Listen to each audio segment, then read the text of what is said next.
सुनो।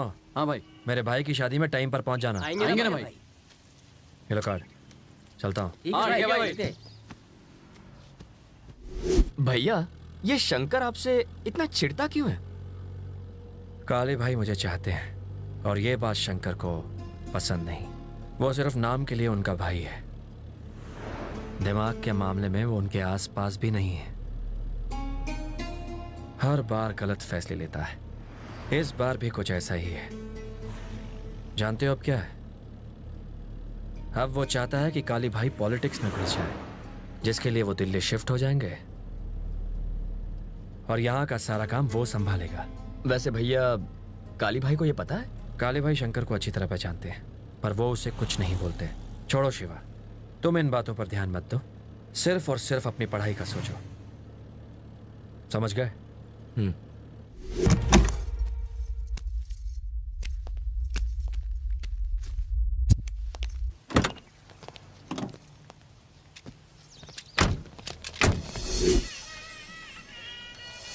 नमस्ते। नमस्ते। नमस्ते।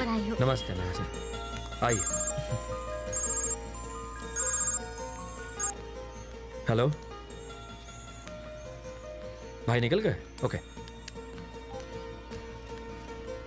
शिवा। जी भैया। तेरी गर्लफ्रेंड कहाँ है? भाई यहाँ आने वाले हैं। भैया निकल तो गई है, पता नहीं कहाँ रह गई। नमस्ते आंटी। आइए आइए।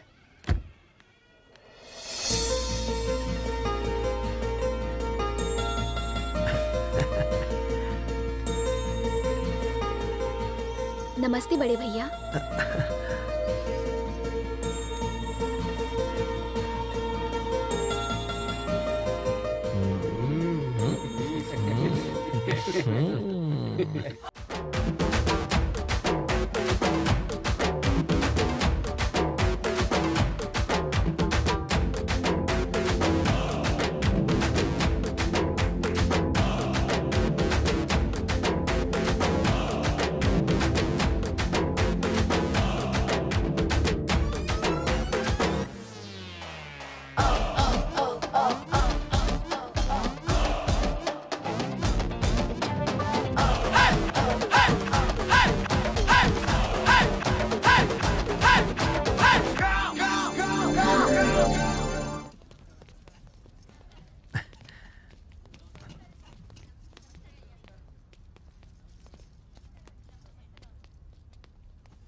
तुम्हारा और उसका क्या संबंध है? क्या कर रही थी तुम उस शादी में? किसने बुलाया था तुम्हें उधर? वो क्या है ना, शिवा ने मुझे इनवाइट किया था डैडी। शिव कृष्णा, पर उस दिन पूछा तो बोल रही थी जानते भी नहीं उसको। जान पहचान उसके बाद हुई। सुनो गीता, तुम एक पुलिस ऑफिसर की बेटी हो। ऐसे लोगों के साथ घूमने से तुम्हारा तो कुछ नहीं जाएगा, माझं नाव खराब होईल। हे बघ, एक बात समझ लो, अगर मुझे तुम उसके साथ फिर से दिखी तो बर्दाश्त नहीं करूंगा। Get out. चल दादा, झूठ बोलती मेरे से।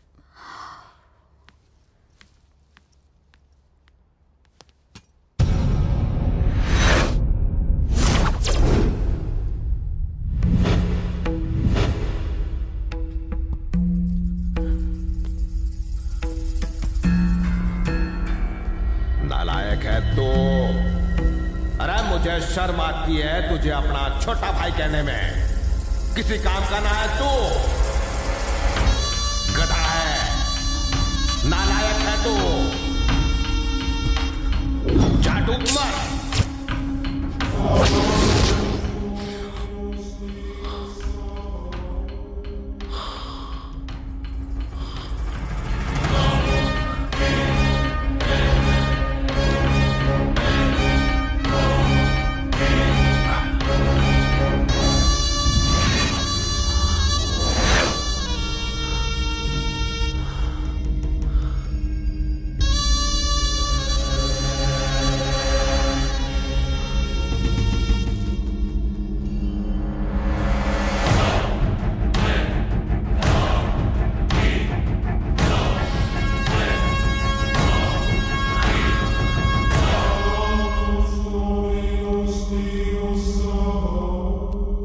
नमस्कार शंकर बाबू। आओ आओ वकील, बैठो।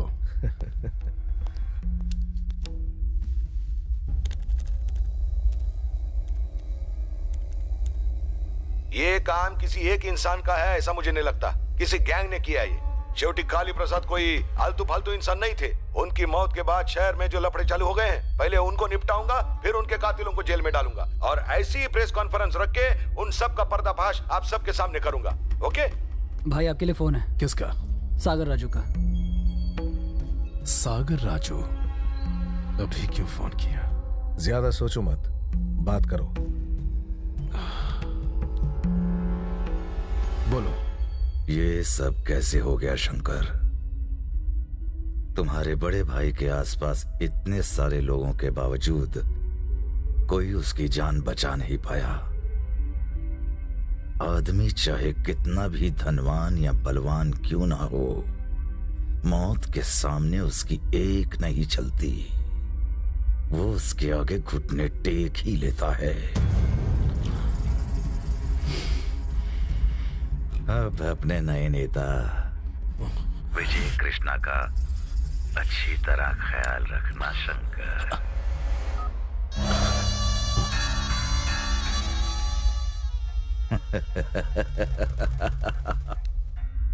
सब लोग अंदर आ जाओ। मेरे भैया को विजय कृष्णा के कहने पर बेरहमी से मारा गया। उन्हें शादी में बुलाया और वहां मरवा दिया ताकि किसी को उस पर शक ना हो। ये खबर पूरे शहर में फैल जानी चाहिए। अफवाह को इस तरह फैलाओ कि वो सच लगे।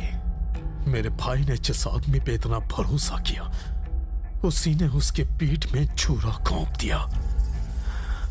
ये कहानी मुंबई के बच्चे बच्चे को सच लगनी चाहिए। चलो जाओ। शंकर, तुम जो कर रहे हो वो गलत है। विजय तुम्हारे भाई का खून कैसे करवा सकता है? कहीं तुम पागल तो नहीं हो गए? मेरे भाई का खून कैसे हुआ ये मैं शहर के लोगों को बताऊंगा। वहां एक एक आदमी विजय कृष्णा को गालियां देगा। सुन लिया ना? तुम्हें याद दिला दूं, तुम्हारे भैया विजय को बिल्कुल अपने छोटे भाई की तरह मानते थे। भैया तो मर चुके हैं और मेरा भेजा कर्म है। अभी तुमसे कोई बात नहीं करनी मुझे। यहां से जाओ, कहा ना जाओ।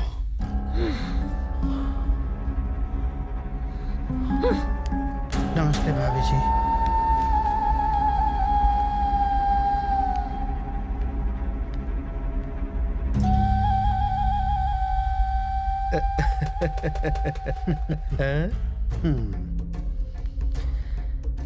ईश्वर इनकी आत्मा को शांति दे।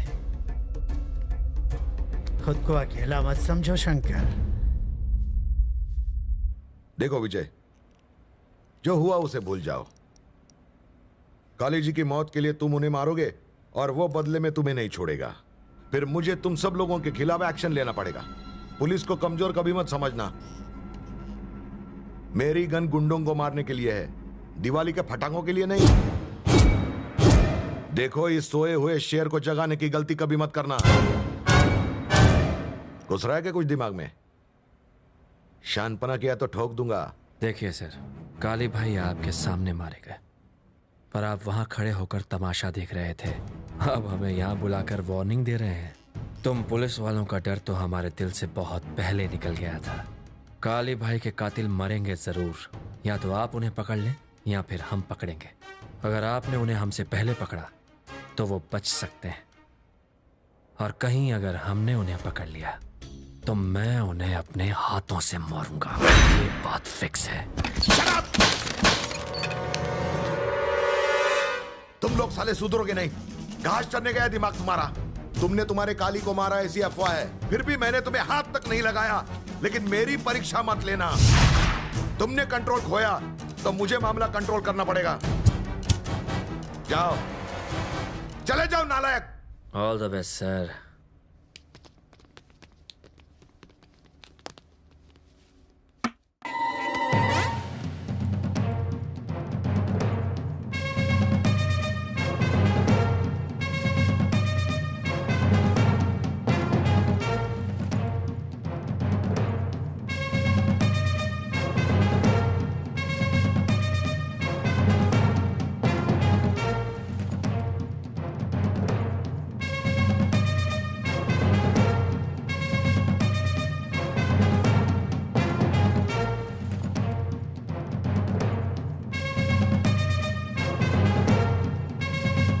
गोपी? गोपी नहीं, स्केच गोपी कहो। बालों में चमेली का तेल डाले होगा? काली की मौत के बाद उसके घर से बोतल उठाई थी। उसकी मौत का भी स्केच तुम्ही ने बनाया था? किसी से कहा तो तुम्हारा भी स्केच बना दूंगा। हमरे भेजे में कुछ बात नहीं घुसी। पहले तुमने काली से पैसे लेके किसी और की मौत का स्केच बनाया था ना? पुलिस वाले, मिलिट्री वाले और स्केच बनाने वाले का ना कोई दोस्त है ना दुश्मन। हमारा एक ही उसूल है, पैसा लो स्केच बनाओ। स्केच पेन की माला डाल के काहे घूम रहे हो? हर स्केच पेन की एक कहानी है। तो सुनाओ। अगर हर स्केच पेन से मैं स्केच करूं तो हाथ काट देता हूं। अगर काले वाले से स्केच करूं तो समझो आदमी की टांगे गई। और जब लाल स्केच पेन से स्केच करता हूं तो सर धड़ से अलग समझो। गोपी, तुम अपनी टैलेंटवा से ढेर सारा रुपया कमा सकते हो, फिर भी ये उधार के स्कूटर पे घूम रहे हो। ये स्कूटर मेरा है। तो चला कौन रहा था? मेरा ड्राइवर। स्कूटर चलाने के लिए भी ड्राइवर? स्केच करते वक्त अगर मैं स्कूटर चलाऊं और सामने से एक ट्रक मुझसे टकराए तो मेरा स्केच बिगड़ जाएगा। क्या कुछ विचार है? ये छोड़ो और पूछो मैं यहाँ क्यों आया। क्यों आए हो? ये लो, लॉटरी लगी। असली है, एटीएम से निकाला है। गोपी, हमका तो हर मदद चाहिए। बोलो। एक आदमी हमका तंग कर रहा है, उका तू स्केच बना दो, ये एडवांस रख लो। ओके, बार बार फोन करके तंग मत करना, कंटिन्यूटी टूटती है। ओके।